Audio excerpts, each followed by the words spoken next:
नमस्कार दोस्तों। आइए आज आधुनिक भारत के इस बूस्टर डोज के साथ आप लोगों के बीच हाजिर है। तो एग्ज़ाम से पहले आप ये बूस्टर डोज के रूप में अवश्य देख कर जाएं।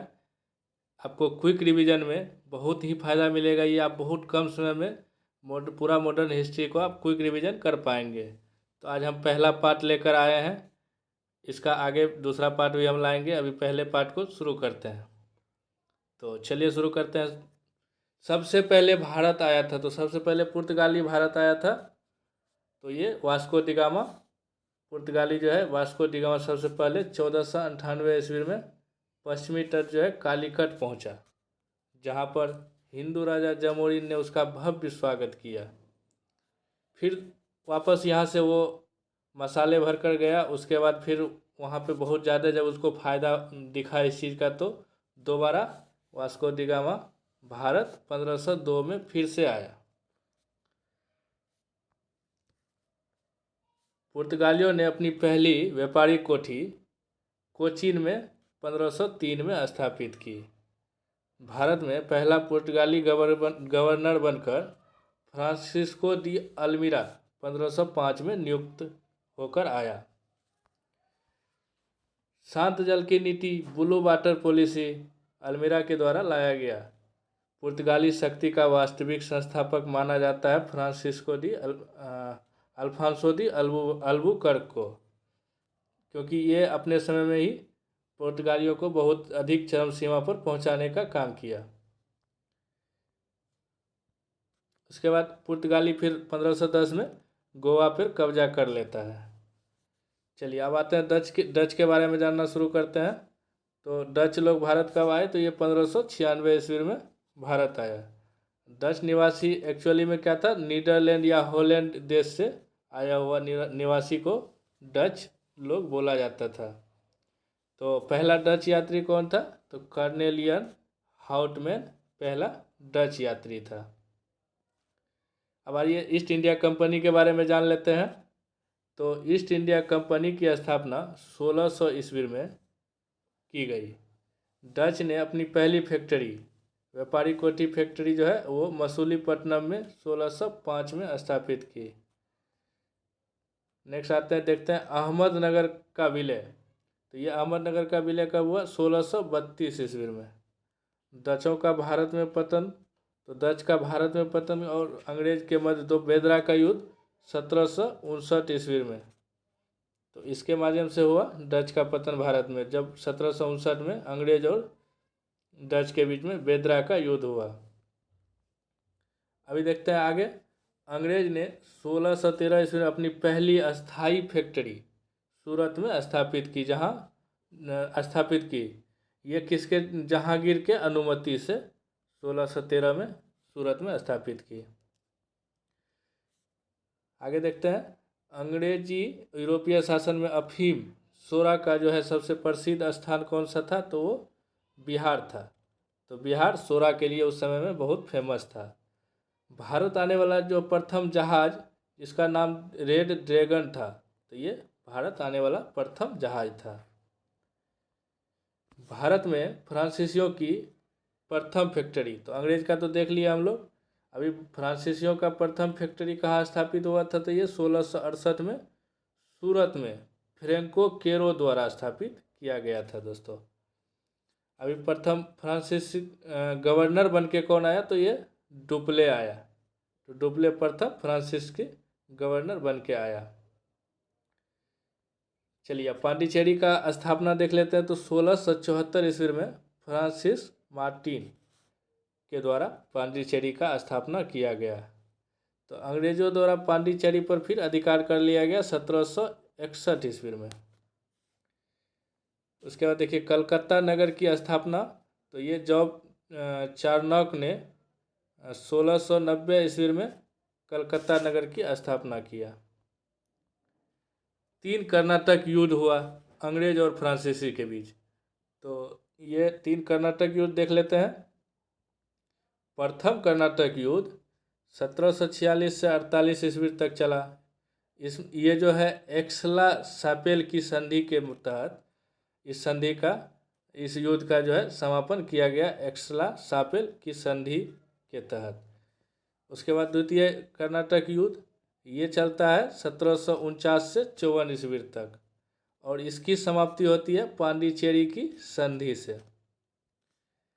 तृतीय कर्नाटक युद्ध, ये इसको सप्तवर्षीय युद्ध भी बोला जाता है। तो ये 1756 से 63 होगा, यहाँ 1758 दिया है, लेकिन 56 से 63 तक चला। तो ये समाप्त हुआ पेरिस की संधि के तहत। अभी आगे देखते हैं हम्मुराबी शासक, तो ये बेबीलोन का शासक था। अब 1760 में फ्रांसीसी और अंग्रेज के बीच एक युद्ध होता है। तो ये कौन सा युद्ध है? इसको बोला जाता है वांडीवास का युद्ध। वांडीवास के युद्ध में आयरकूट के नेतृत्व में अंग्रेजी सेना ने फ्रांसीसी को हरा दिया। तो जब वांडीवास का युद्ध हुआ तो इसमें अंग्रेजी सेना जो है वो उसका नेतृत्व कौन कर रहा था? तो ये आयरकूट कर रहा था, जो फ्रांसीसियों को पराजित किया। अंग्रेजों ने फ्रांसीसी से पांडिचेरी 1761 में छीन लिया। जब 1707 में वो हरा ही दिया तो फिर अंग्रेजी सत्ता मजबूत हो गई, तो वो 1761 में फिर पांडिचेरी छीन लेता है। उसके बाद सिखवाद का प्रवर्तक देखते हैं, ये 1500 ईस्वी में 16वीं सदी में। उसके बाद सिख धर्म का संस्थापक, तो ये गुरु नानक देव जी को सिख धर्म का संस्थापक माना जाता है।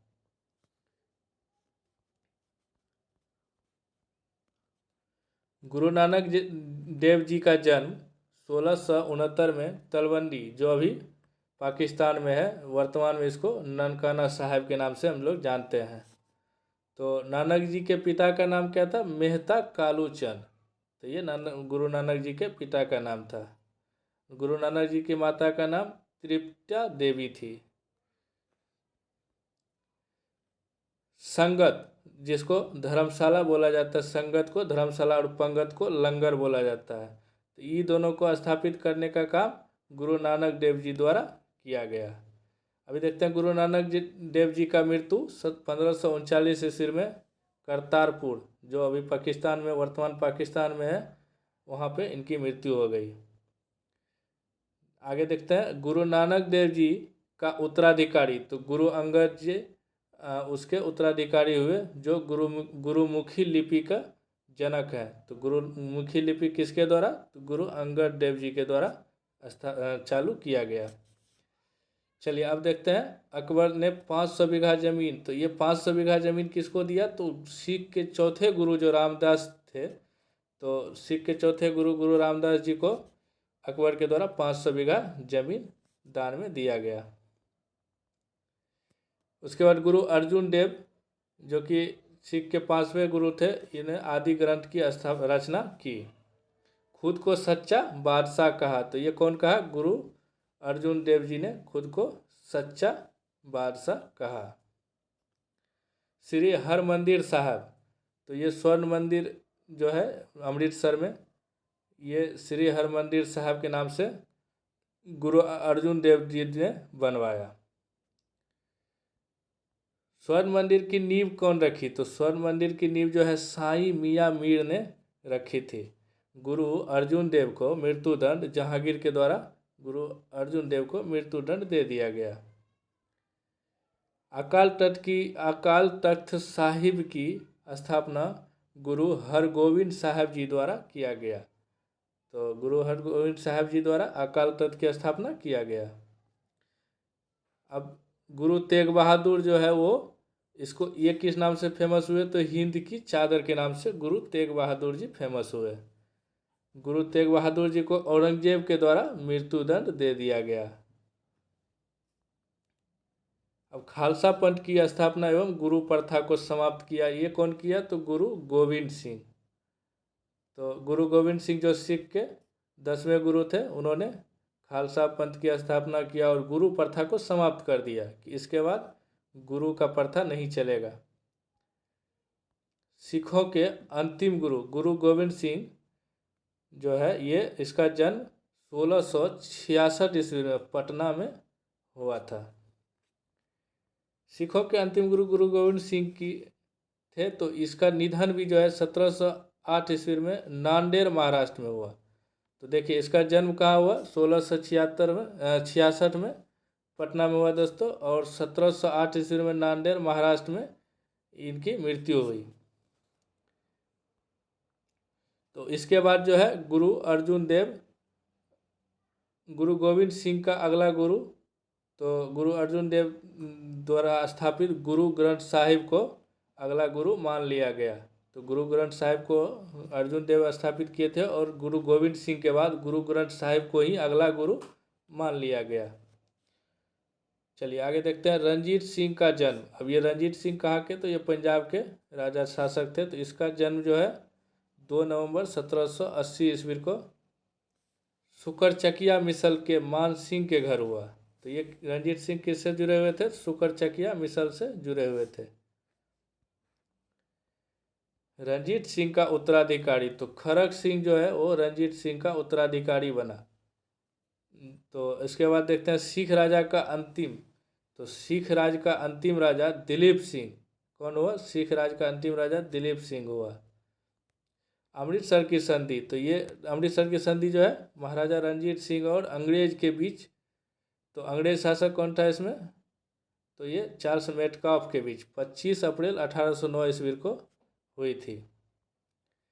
अभी आते हैं बंगाल के नवाब पर। तो ये बंगाल का नवाब कौन, सिराजुद्दौला था।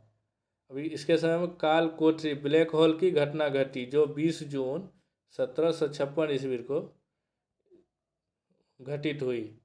अब देखिए अलीनगर की संधि, तो 1757 ईस्वी में सिराजुद्दौला और ईस्ट इंडिया कंपनी के बीच अलीनगर की संधि हुई।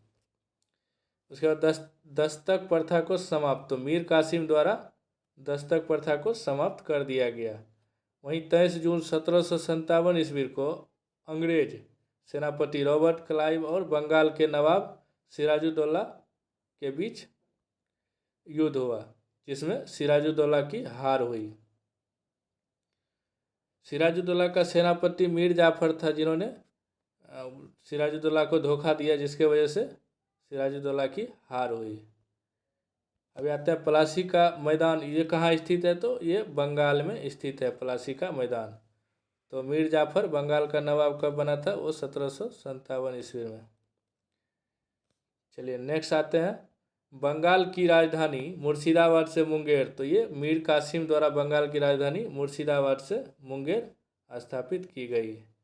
उसके बाद बक्सर का युद्ध, तो ये अंग्रेज और मीर कासिम शुजाउद्दौला और शाह आलम द्वितीय मुगल शासक के बीच।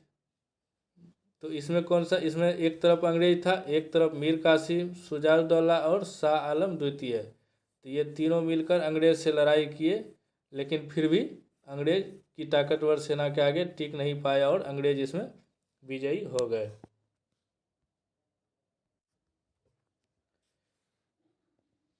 बक्सर के युद्ध, तो इस समय बंगाल का नवाब कौन था बक्सर के युद्ध के समय, मीर जाफर।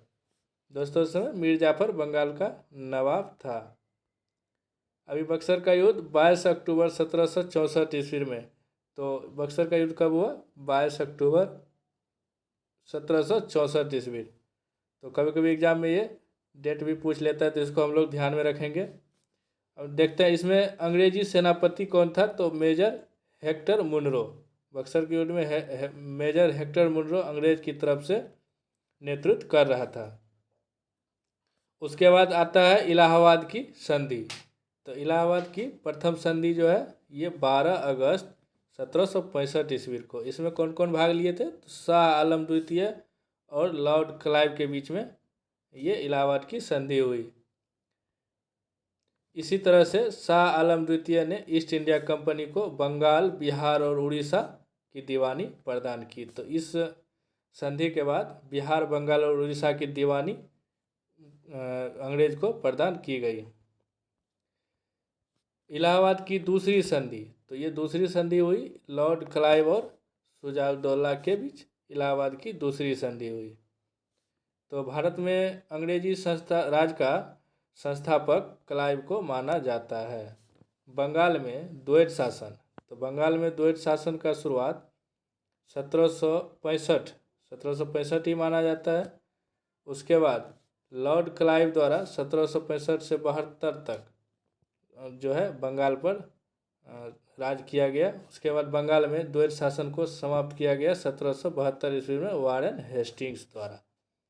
तो जब वारेन हेस्टिंग्स आते हैं तो बंगाल में द्वैत शासन को समाप्त कर देते हैं। तो बंगाल का पहला गवर्नर जनरल किसको माना जाता है? तो ये वारेन हेस्टिंग्स को माना जाता है।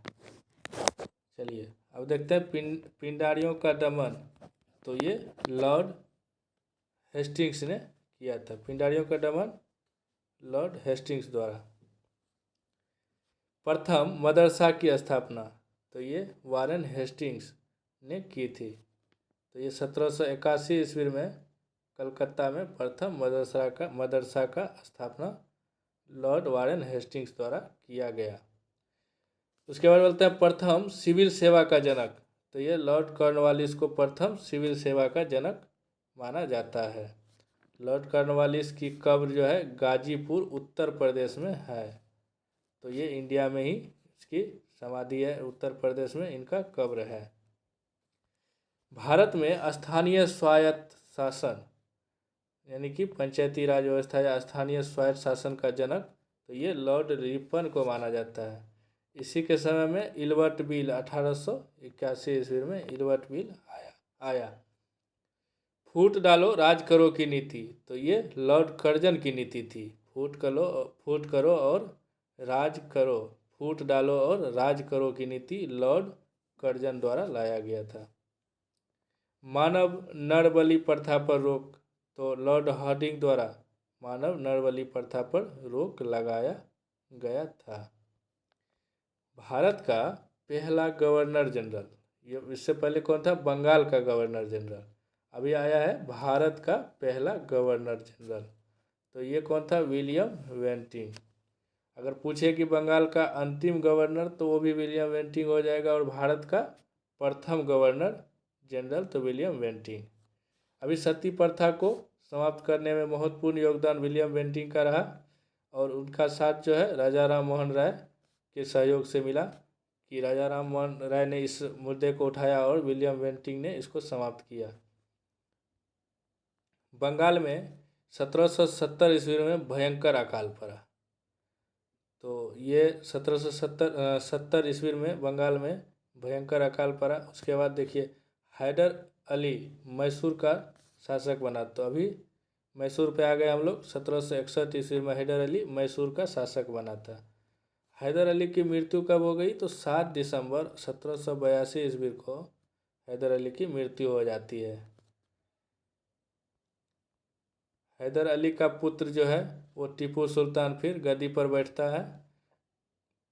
टीपू सुल्तान शासक कहाँ का था? तो ये मैसूर का था। तो मैसूर में हैदर अली की मृत्यु के बाद टीपू सुल्तान गद्दी पर बैठता है। फिर टीपू सुल्तान अपनी राजधानी श्रीरंगपट्टनम बनाता है। तो टीपू सुल्तान की भी मृत्यु कब होती है? तो ये 4 मई 1799 ईस्वी को टीपू सुल्तान की मृत्यु हो जाती है अंग्रेज से लड़ने के दौरान। प्रथम एवं द्वितीय आंग्ल मैसूर युद्ध के समय मैसूर का शासक हैदर अली था। तो प्रथम और द्वितीय में हैदर अली था। उसके बाद तृतीय और चतुर्थ आंग्ल मैसूर युद्ध के समय मैसूर का शासक टीपू सुल्तान था। अभी श्रीरंगपट्टनम में स्वतंत्रता का वृक्ष ये कौन लगवाया? स्वतंत्रता का वृक्ष तो ये टीपू सुल्तान द्वारा लगवाया गया। इसे शेरे मैसूर के नाम से भी जाना जाता है। रैयतवाड़ी व्यवस्था तो किसानों के साथ ये रैयतवाड़ी व्यवस्था को सर्वप्रथम 1792 ईस्वी में कर्नल रीड और मुनरो द्वारा तमिलनाडु से शुरू किया गया, तमिलनाडु में लगाया गया। उसके बाद देखते हैं मद्रास एवं बम्बई प्रेसिडेंसी में रैयतवाड़ी व्यवस्था ये थॉमस मुनरो द्वारा 1820 ईस्वी में लागू किया गया। आइए दोस्तों अब इतना देखें। अब इस सब पे आधारित हम लोग कुछ MCQ देख लेते हैं। इससे क्या होगा ना कि हम लोग जितना भी पढ़े हैं उसका एक अच्छा रिवीजन भी हो जाएगा और MCQ फॉर्मेट में आ जाएगा, तो एग्ज़ाम में और आसानी से बनाने में सुविधा होगी। चलिए शुरू करते हैं। भारतीय सिविल सेवा के जन्मदाता तो इसका हो जाएगा lord Cornwallis, option C. Buxar के युद्ध में अंग्रेज के सेनापति कौन थे? तो ये lord Hector Munro, option A. Allahabad की प्रथम संधि कब की गई? तो इसका हो जाएगा 12 अगस्त 1765, ऑप्शन ए। भारत में पुर्तगाली राज का संस्थापक, तो ये भारत में पुर्तगाली राज का संस्थापक कौन था? तो इसका हो जाएगा Francisco de Almeida, option B. Sikh धर्म में संगत, जिसको धर्मशाला बोलते हैं, और पंगत, जिनको लंगर बोलते हैं, इसका प्रचलन किसने शुरू किया? तो ये गुरु नानक देव ने शुरू किया, ऑप्शन सी। डच लोग कहाँ के निवासी थे? तो ये Netherlands, option A. Shri Akal Takht Sahib की स्थापना किया गया था? तो ये गुरु हरगोविंद साहब जी द्वारा, ऑप्शन ए। हिंद की चादर किसे कहा जाता है? तो हिंद की चादर गुरु तेग बहादुर को, option C. Blue water policy किसने लागू किया? तो ये Francisco de Almeida, option B. फ्रांसीसियों ने प्रथम फैक्ट्री कहाँ स्थापित किया? तो इसका हो जाएगा सूरत में, ऑप्शन सी। कोलकाता शहर नगर की स्थापना किसने किया था? तो ये Job Charnock, option A. East India Company की स्थापना कब हुई? तो इसका हो जाएगा 1600 ईस्वी में, ऑप्शन सी। प्रथम फ्रांसीसी गवर्नर कौन था? तो इसका हो जाएगा डुप्ले, ऑप्शन बी। भारत में स्थानीय स्वशासन के जनक किसको माना जाता है? तो ये लॉर्ड रिपन को, ऑप्शन बी। बक्सर का युद्ध किस वर्ष हुआ? तो ये 1764, ऑप्शन ए। बंगाल में द्वैत शासन की स्थापना किसने किया? तो इसका हो जाएगा लॉर्ड क्लाइव, ऑप्शन डी। और इसको समाप्त किसने किया? वारेन हेस्टिंग्स द्वारा। भारत में अंग्रेजी राज के वास्तविक संस्थापक किसे माना जाता है? तो ये वास्तविक संस्थापक हो जाएगा वारेन हेस्टिंग्स को। भारत का प्रथम गवर्नर जनरल कौन था? तो ये भारत का पूछ रहा है, तो ये हो जाएगा William Bentinck, option C. Bharat का प्रथम वायसराय कौन था? तो इसका हो जाएगा लॉर्ड कैनिंग। हम्मुराबी कहाँ का शासक था? तो ये बेबीलोन का शासक था, ऑप्शन डी। वांडीवास का युद्ध कब हुआ था? तो वांडीवास का युद्ध 1760 ईस्वी में हुआ था। वेदरा का युद्ध, तो ये 1759 ईस्वी में हुआ था। खालसा पंथ की स्थापना किसने किया था? तो ये गुरु गोविंद सिंह द्वारा। इल्बर्ट बिल विवाद किसके काल में हुआ था? तो इल्बर्ट बिल विवाद लॉर्ड रिपन के काल में, ऑप्शन डी। फ्रांसीसियों और अंग्रेज के बीच वांडीवास के युद्ध में अंग्रेजी सेना का नेतृत्व किसने किया था? तो ये हो जाएगा आयरकूट, ऑप्शन डी।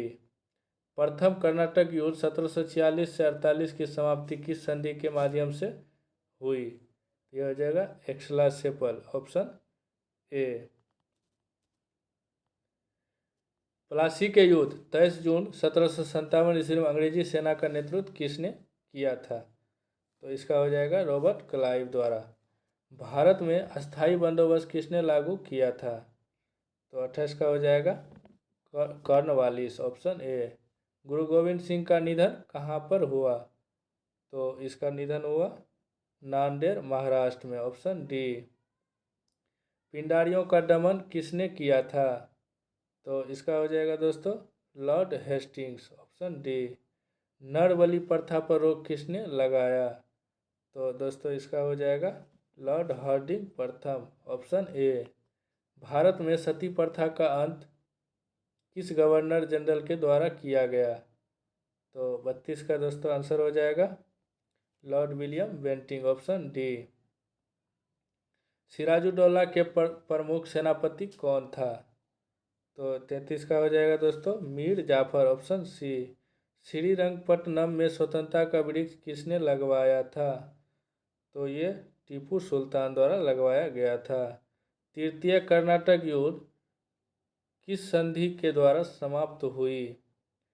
तो ये दोस्तों पेरिस की संधि के द्वारा समाप्त हुई। टीपू सुल्तान ने राजधानी कहाँ स्थापित किया था? तो श्रीरंगपट्टनम, ऑप्शन सी। स्वर्ण मंदिर की नींव किसने रखा था? तो इसका नींव दोस्तों साईं मियाँ मीर द्वारा रखा गया था। सिख धर्म के अंतिम गुरु, तो गुरु गोविंद सिंह, ऑप्शन डी। टीपू सुल्तान का मृत्यु कब हुआ? तो दोस्तों इसका मृत्यु हुआ 1799 ईस्वी में। गुरु गोविंद सिंह का जन्म कब हुआ था? तो ये दोस्तों 1666 ईस्वी में, ऑप्शन ए। फूट डालो और राज करो नीति किसने शुरू किया था? तो ये हो जाएगा दोस्तों लॉर्ड कर्जन द्वारा। देखते हैं आज का आखिरी प्रश्न। बक्सर के युद्ध के समय बंगाल का नवाब कौन था? तो इसका दोस्तों मीर जाफर था, ऑप्शन बी। तो दोस्तों कैसा लगा ये क्विक रिवीजन सीरीज? फिर मिलते हैं हम इसके पार्ट 2 में। थैंक यू दोस्तों।